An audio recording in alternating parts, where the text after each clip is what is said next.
In a state of both embarrassment and mild inebriation, the young lady confessed her love to a suitor, a tall, dark-haired gentleman. He, eager to understand the root of her affections, queried her, and she expressed her sentiments with ease, even entertaining the notion that her affection might be unrequited. Suddenly, a prospective duke standing before her embraced the young lady. However, in that instant, she realized that the man who now held her differed markedly from the individual she had originally intended to disclose her love to, not only in stature but even in the color of his hair. Inebriated, the protagonist confused two entirely dissimilar men, committing a monumental error. Presently, she found herself in the arms of the cavernous Willard, poised to inherit one of the most influential duchies in the empire, and also holding the rank of the commander of the Nickel Knights. The majority of commoners harbored fear of him, and he was even bestowed with the moniker, the Crimson Reaper. Right at this moment, the protagonist erroneously confessed her affection to him, realizing the dire consequences of such a misstep. This girl had been reborn into this world after her demise, encountering two men who were polar opposites of each other. While Cavert was perpetually stern, aloof, and instilled fear not only on the battlefield, but also among those in his proximity, Elvin Eris Camir, who was dubbed the Empire's Light, was conversely kind and exceedingly handsome, the object of the young lady's affection. Evidently owing to the blunder committed, the ducal heir would be exceedingly incensed, posing even a threat to the young lady's life. She contemplated the most polite means of seeking forgiveness and clarifying that her avowal was actually intended for a different individual. When an unexpected turn of events transpired, Cavert addressed Renée, who still stood bewildered before him, and requested an informal discourse, thereby conveying the mutuality of her affections. Moreover, his countenance underwent an unexpected transformation. Hitherto, the youth had never smiled. He had perpetually appeared rather serious. This facet of his demeanor had undeniably been disconcerting, but now he seemed to exude an air of felicity. The young lady could no longer truthfully reveal her sentiments to this man, as doing so would peril her life. The weather was overcast, and the main character, a temple servant, was tasked with collecting the linens that were drying outside. Given the impending rain, a regular client who frequented the holy place for the services of healers would likely visit. It was thanks to this man that the temple could subsist and accrue the necessary funds for its requirements. The young lady's friend attempted to console her before the arrival of this significant guest. Nevertheless, it offered her no solace, for working with Cabot was fraught with danger, as any mistake during their collaboration could easily result in the loss of life. Having already experienced death once on her way home, she had no desire to relive that experience. Renée's story was a rather commonplace one, involving a girl who, in the throes of death, was transported into the body of a novel's character or another world. However, her journey proved more arduous than most. After succumbing to death on her way home, the protagonist lingered in the library for an inordinate amount of time to fulfill an academic task. Subsequently, she became the victim of an accident and awoke in an unfamiliar place, inhabiting the body of an orphan. After 4 days, Renée found herself on the brink of death once more, and she could only hope to find respite after this harrowing reincarnation. Alas, respite was not destined for her, for the main character awoke some time later in an entirely unfamiliar locale. It was a temple, and she was enlightened about how a priest by the name of Demetrio had aided her survival. Furthermore, she was offered sanctuary within the temple, should she have nowhere else to turn, a proposition she readily accepted. With time, the protagonist came to realize that in this world, divinity indeed existed, and certain clergy possessed the power of the divine, capable of healing the place she had arrived in. At that point, Elnir was the haven for underprivileged orphans, a location endowed with limited resources, but one where the children were free from concerns about sustenance. As the young lady reached adulthood, she was presented with two choices: to remain in service at the temple she had grown up in, or to venture beyond its confines to construct her own life. Despite her conviction that she could readily earn a living independently, she chose not to depart. When Renée touched the sphere that was meant to gauge her divine energy, it registered something extraordinary. She discovered that she possessed immense power unmatched by anyone in her temple. Hence, it would have been wiser for her to depart the place. Nevertheless, that option was no longer available to her. This, in turn, brought considerable prosperity to the temple, as she welcomed both notable and less prominent visitors in concert with the high priest. A high priest appeared beside her, compelling her to accompany him to his office to discuss a forthcoming task that he intended to assign her. However, his demeanor was more peculiar than usual, for he even pledged not to coerce the central heroine into carrying out the mission this time. As it turned out, the neighboring kingdom of Vios, situated next to the empire in which the young lady resided, had chosen to declare war. Despite the unequal distribution of strength and the dismal economic state of the small nation, they had managed to capture a small territory owing to its inadequate defense. Although their enemy was exceedingly feeble, the capital decided to dispatch two of the most formidable knightly contingents, commanded by Elvin Araz and Kavart, to combat the threat. Utilizing this incursion as a pretext, the imperial ruler opted to annex the kingdom that had instigated the attack. Consequently, the temples were compelled to dispatch their healers to tend to the warriors injured on the battlefield. Hence, the high priest apprised the central heroine of these circumstances, hoping she would consent to embark on such an unusual and perilous mission. Yet the young lady had completely different intentions. She held her life in high regard, and therefore categorically refused. Of course, the man attempted to persuade Renee to reconsider her stance, as many regarded this war as safe. In her previous life, the young lady had always been diligent in her pursuits, which is why she now aspired to take a respite from them. However, despite her lack of enthusiasm for any particular endeavor, she had been endowed with prodigious divine power, compelling her to execute specific assignments. At present, regardless of the high priest's continued entreaties, she had no intention of agreeing to employ her abilities to aid those who might meet their demise on the battlefield at any moment. Seemingly, nothing could have swayed her reconsideration. Yet when it emerged that the remuneration for this mission was extraordinarily substantial, her perspective underwent a precipitous transformation. At that point, the healer rationalized this unexpected shift in her stance, asserting her readiness to embark on this mission for a noble cause, and she consented to undertake it. Even though she would not be able to retain all the money for herself, it still amounted to a substantial sum. Finances have always served as a more potent motivator for individuals than anything else. So even though the central heroine yearned for a carefree life, these funds would never go amiss. Now Renee was compelled to return to her daily duties, as a vital client from the temple would soon arrive. It was imperative not to forget this. These thoughts once again filled the young lady with trepidation, for any mistake in her work could potentially lead to her execution by the Duke. Upon meeting Lily in the chamber, the central protagonist resolved to engage her in a discourse regarding the impending war. To her astonishment, she learned that her friend Lily was also planning to partake in the conflict. In truth, not every clergyman possessed the ability to mend others through their intrinsic power. Those who sought to serve the deity were screened using the crystal sphere, and only a select few could attain the role of a healer. Furthermore, within the empire, an organization of individuals endowed with such aptitudes, known as the Gloria, existed. To be admitted, there meant an official designation as the healer of the nation. Lily aspired fervently to join its ranks, and even pondered whether participation in the war would bolster her resume. For this esteemed community, there was scant time remaining until the arrival of the temple's distinguished guest. The central heroine discerned her tardiness, and it filled her with trepidation. In the temple where Renee served, the emergence of her divine power had undeniably led to an influx of visitors. Albeit most individuals still favored the state church, they could attract a substantial clientele with their modest pricing, yet this practice undermined the stability of their temple. However, several years ago, Elnir began to garner significantly more revenue due to the frequent visits of a wealthy duke. At this moment, the central heroine hastened to meet her client, but she was cognizant that her tardiness was considerable, which greatly perturbed her. As she arrived at the entrance of the temple, the high priest was already in conversation with the guests. This individual had partaken in battles for many years and consistently emerged victorious. His sword incessantly dripped with the blood of his adversaries on the battlefield, earning him the epithet Blood Reaper. Merely gazing upon the Duke evoked a sense of horror.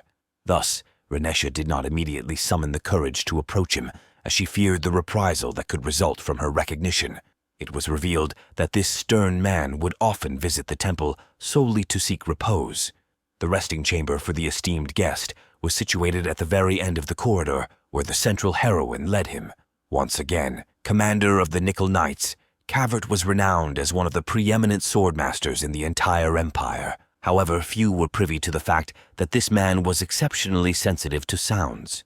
The days leading up to the departure to the theater of warfare passed swiftly for our main protagonist. Renee found herself gripped by fear, unwilling to witness the specter of death, or worse yet, to meet her own demise on the battlefield. Furthermore, her fellow temple servants teased her mercilessly upon learning of her chosen destination, taunting her with thoughtless jests. The empire in which our main character resided was renowned as a haven of peace.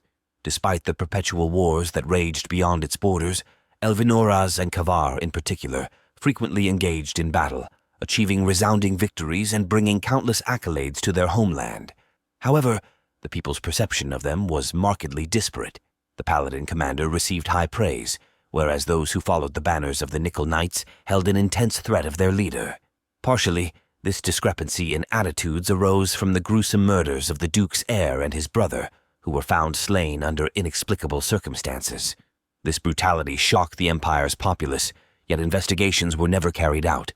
Rumors persisted that rain brought forth a flow of blood from the decorative swords within Cavert's estate. Although belief in such tales seemed ludicrous, the man continued to visit the temple during rainstorms.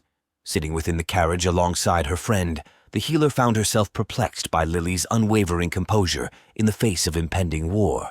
It appeared far more likely that conflict would ensue among the commanding officers rather than in confrontation with the common enemy. As the entourage neared the gathering place for warriors and healers on the outskirts of the capital city, the troops were already assembled, including the state church's healers, indicating the belatedness of the two girls. Nonetheless, no overt reproach was directed their way, signifying that their tardiness would not result in condemnation. Lily promptly directed her attention to the commander of the paladins, who stood in close proximity, deeming it necessary to inform him of the arrival of the girls from a humble temple. This man possessed a striking countenance, boasting golden locks that bore the insignia of the royal lineage.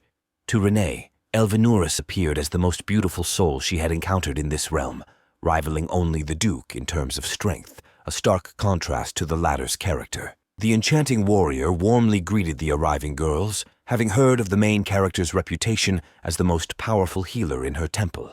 Enchanted by the encounter with the paladin commander, Renee began to exhibit somewhat peculiar behavior, prompting her friend to gently nudge her in an effort to restore her composure, bestowing upon her a radiant smile. This unexpected reaction from one of the Empire's celebrated heroes brought a sense of relief to the girl.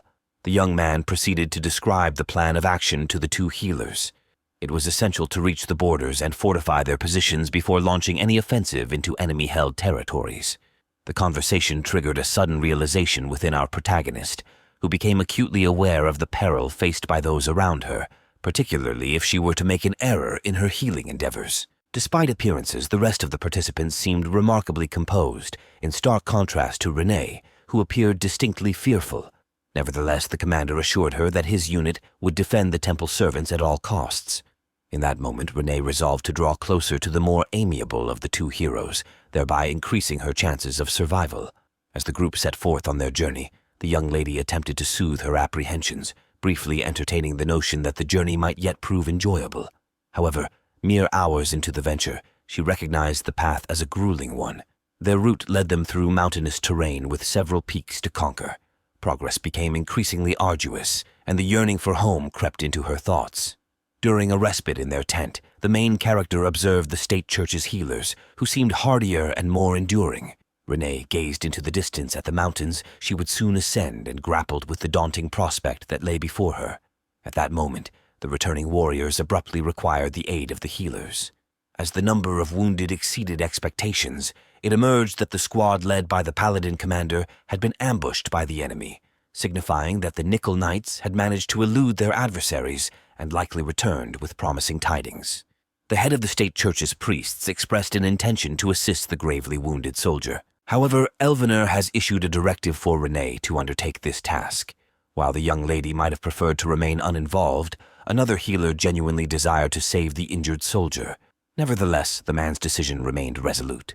This choice puzzled all those present, as the girl possessed significantly less experience in the art of healing. Without delving into protracted explanations, the Empire's hero merely stated that this course of action would prove most efficacious.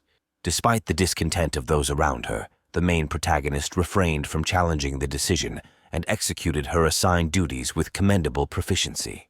Once the wounded soldier had been made whole again, he approached the one who had saved him to express his gratitude. However, this development clearly irked the representatives of the state church, who glared indignantly as the words of appreciation typically addressed to them now found another recipient. While Renee had no intention of engaging in conflict, her fellow healers remained unsatisfied with the turn of events and thus began seeking retribution. During a meager meal consisting solely of soup and bread, her bread loaf was seized by disgruntled priests who justified their actions by claiming that their comrade was unwell, and sharing food with him was the right course of action. Such events recurred for several consecutive days, and the young lady, for the most part, accepted her fate. However, Lily's displeasure mounted as she witnessed her friend being treated disrespectfully. Despite her lack of wrongdoing, Lily appeared unusually resolute, a departure from her typical composure and adherence to propriety. She approached the table of the state church's servants to put an end to the ridicule they subjected her friend to. She admonished the miscreants, asserting that compelling someone to sacrifice their sustenance for others was unacceptable as it violated a fundamental principle in any divine doctrine. In doing so, she not only depicted these individuals as impolite, but also as unlettered, given their ignorance of the fundamental tenets they had been serving for years. Hence, their actions no longer appeared as morally sound and seemed more akin to illicit plunder. With a smile, Lily retrieved the food that belonged to her friend and departed, leaving the now even more disgruntled healers without the opportunity for self-affirmation at Renee's expense. The main character viewed her friend from a new perspective, thereby deciding not to engage in any actions that could provoke her ire. After the recent surge in wounded soldiers, the state church's priests found themselves overwhelmed, their strength insufficient for the growing demands. Despite Renee's superior healing gifts, fatigue weighed on her just as heavily as on her colleagues. Working tirelessly until late into the night, she finally made her way to her tent, yearning for rest and sleep. Soldiers returning from the battlefield sought her assistance eagerly, challenging her ability to keep up with the escalating wounded count. Despite the challenging battle days, the Duke, much like the second hero of the Empire, emerged unscathed and composed. Following a strenuous day's labor, Renee sighed with relief, anticipating the upcoming respite. Her solitude, however, proved fleeting, as a warrior discovered her in a secluded outdoor spot where she sought solace. Gardiel, a jovial young man, materialized to express gratitude for her help in treating his arm injury. Despite the demand on her skills, Renee's healing efforts did not go unnoticed by those she aided. Thanks to the young lady's efforts, Gardiel experienced a remarkably swift recovery, although a scar on his shoulder served as a testament to the profound nature of his injury. Despite the challenges of battlefield life, the luxury of prioritizing personal survival over others was unattainable, as deserting would condemn others in his place. This rationale guided those who ventured to the front lines. Recognizing this, the main character regretted allowing her fears to prioritize individual survival over collective well-being. Gardiel emphasized that his courage was reinforced by the Paladin commander's prowess in defeating adversaries, making it safe to follow such a leader.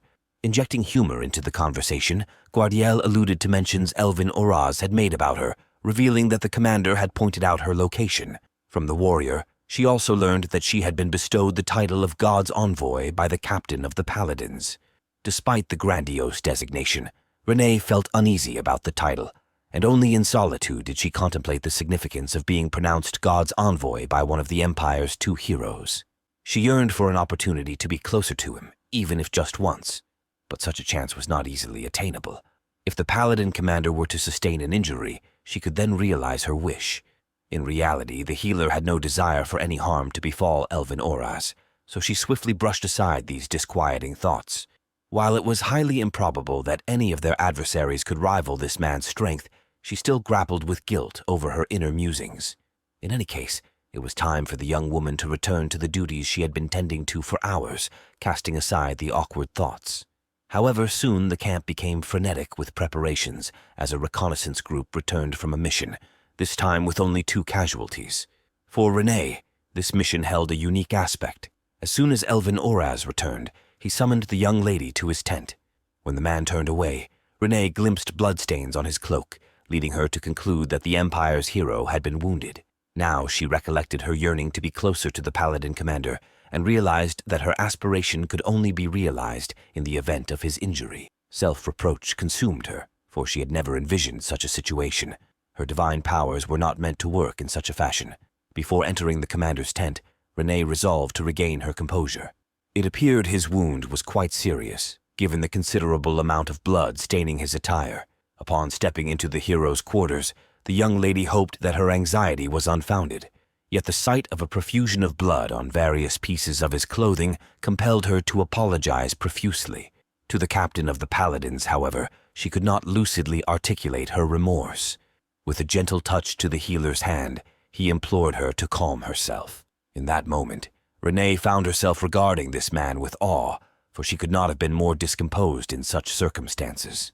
Her heart quickened, and in the maelstrom of emotions, it was impossible for her to attain tranquility. Nevertheless, she grappled with her thoughts, realizing how nonsensical her earlier musings had been. The topic could not be left unresolved, and she was prompted to elucidate her initial apology as she reluctantly bared her innermost fears to him. The captain of the Paladin's reaction was nothing short of peculiar. Instead of anger or condemnation for harboring ill intentions, he simply burst into laughter. A few minutes later, he disclosed that he had not been wounded, and the blood on his clothing had stemmed from aiding one of the injured soldiers. It was his observation of the state church's priest's treatment of her that prompted Elvin Oraz to summon her to his tent. He sensed that their conduct was a result of his own actions and felt culpable. They had treated the young lady unjustly and would certainly face a reprimand, which meant that they would likely think twice before taking such actions in the future. In order to conclude the conversation, the young woman prepared to leave, but the man detained her. He recognized that the application of her powers necessitated sincerity, and therefore she did not wish ill upon any of those she intended to heal. The next time Elvin Oraz sustained an injury, he would gladly call upon her for assistance, at which point she could draw closer to him, fulfilling her desire. Finally, this noble man placed a kiss on Renee's hand, which left the bewildered young lady no choice but to hastily depart from the tent. After the recent events, the main heroine found herself unable to sleep. She kept dwelling on Elvin Oras's gesture just before their parting, feeling a sense of embarrassment. Come morning, the knights were to conduct their final reconnaissance before embarking on their journey. The path ahead promised to be challenging, signaling their imminent entry into enemy territory and the quest to seize new lands. Since sleep continued to elude the healer, she decided to take a stroll outside, even though dawn was still a little way off. The sentinels responsible for guarding the camp were peacefully asleep by the campfire, probably exhausted from their duties. Unable to last until morning, she decided not to wake them and therefore attempted to move as quietly as possible. However, she suddenly heard a voice behind her. The speech was both familiar and unsettling, a voice she could recognize under any circumstance. It was none other than the Crimson Reaper himself. The man was inquiring about what the young lady was doing outside her tent at such an early hour, his words carrying a hint of suspicion. Perhaps he suspected that Renesha was a spy, hence her presence on the street at that hour. Even her explanation of her insomnia did not sound very convincing, as healers typically grew exhausted and quickly fell asleep once their work was done. The Duke's heir then changed the subject, revealing that he had noticed Renee's struggles during the mountain crossings, which led him to express concerns about her getting adequate rest. At first, the priestess was quite surprised that Kavar had noticed her limited stamina. Instead of anger or reproach for expressing such fear, he simply laughed. After a few minutes, he explained that her words had not upset him. It appeared that even the imposing man recognized the value of caring for others' well-being and showing empathy for their suffering. His sudden openness surprised the main heroine, and perhaps gave her reason not to fear the heir of the duchy any longer. The priestess was ready to bid farewell to the man, when, by force of habit, she referred to him as a client. She had frequently used that term when discussing Kaver with her friend or the high priest, and her mistake now seemed foolish.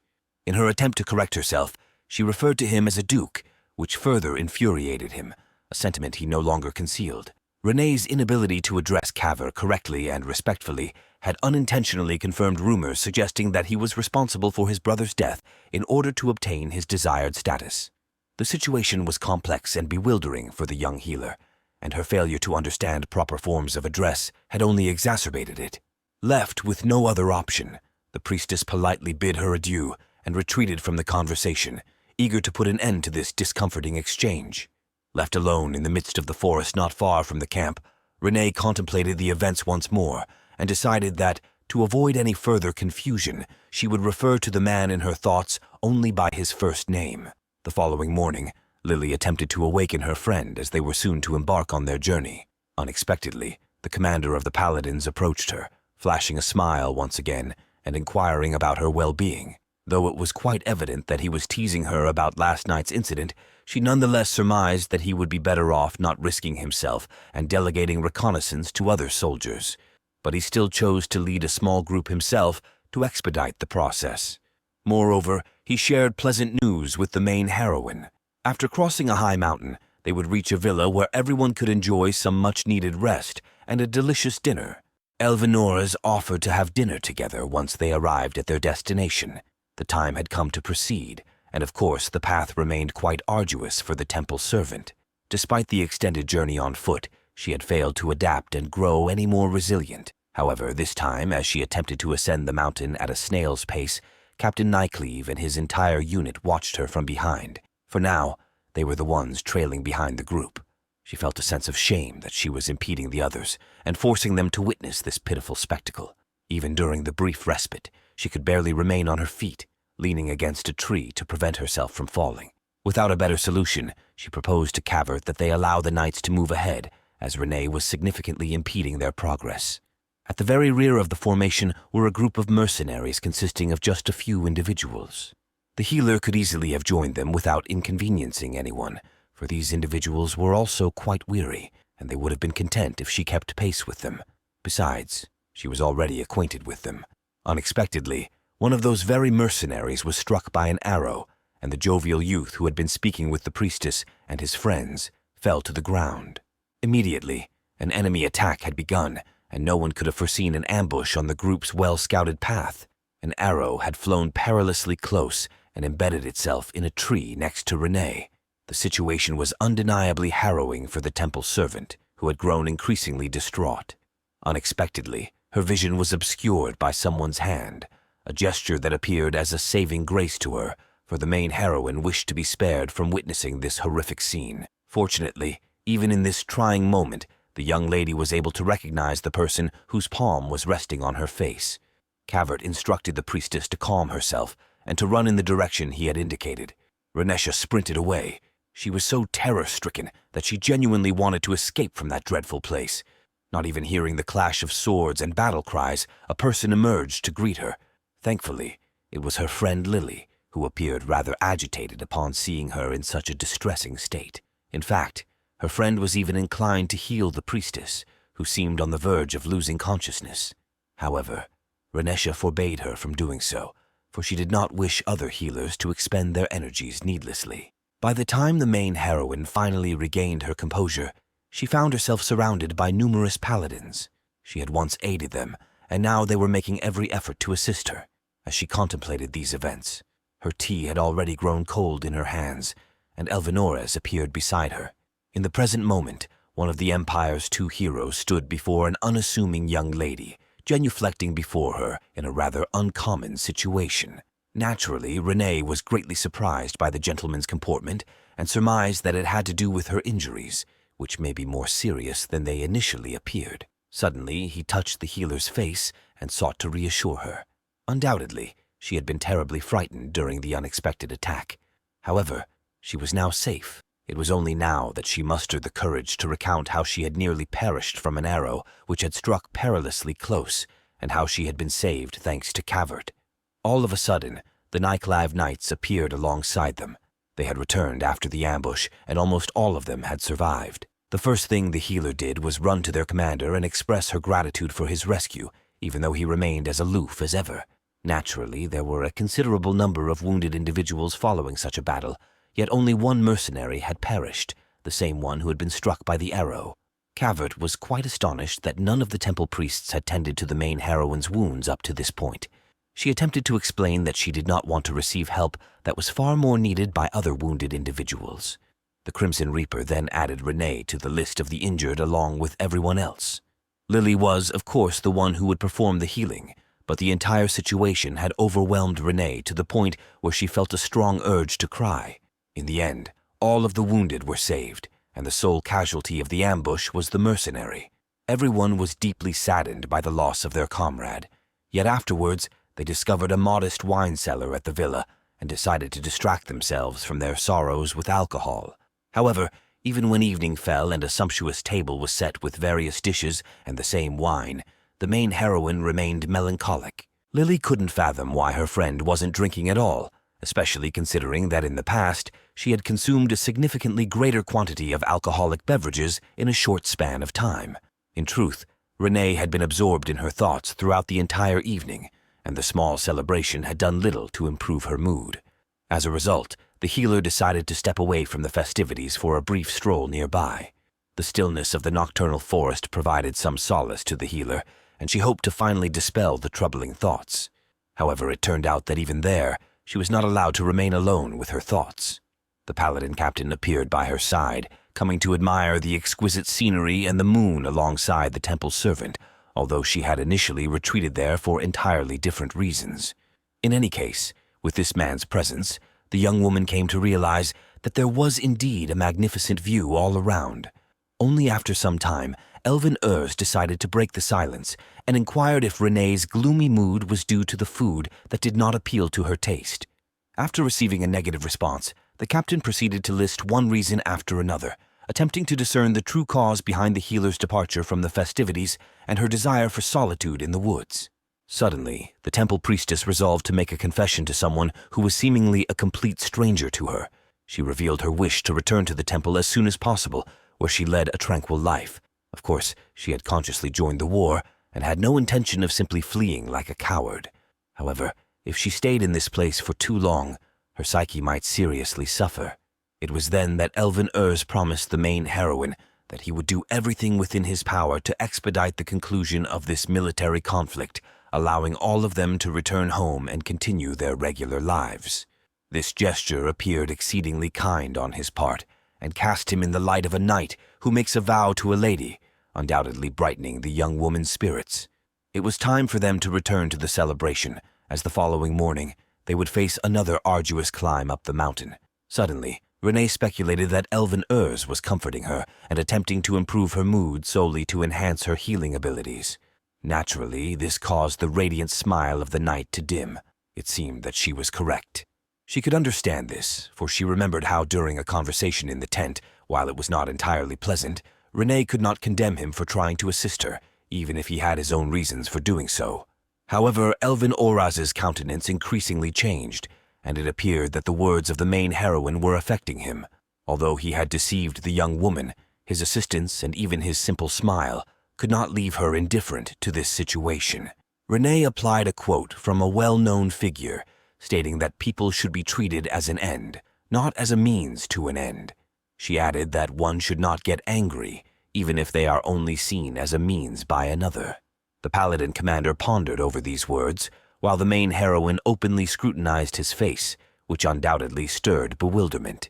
Renesha did not seal her admiration and complimented the beauty of one of the Empire's heroes.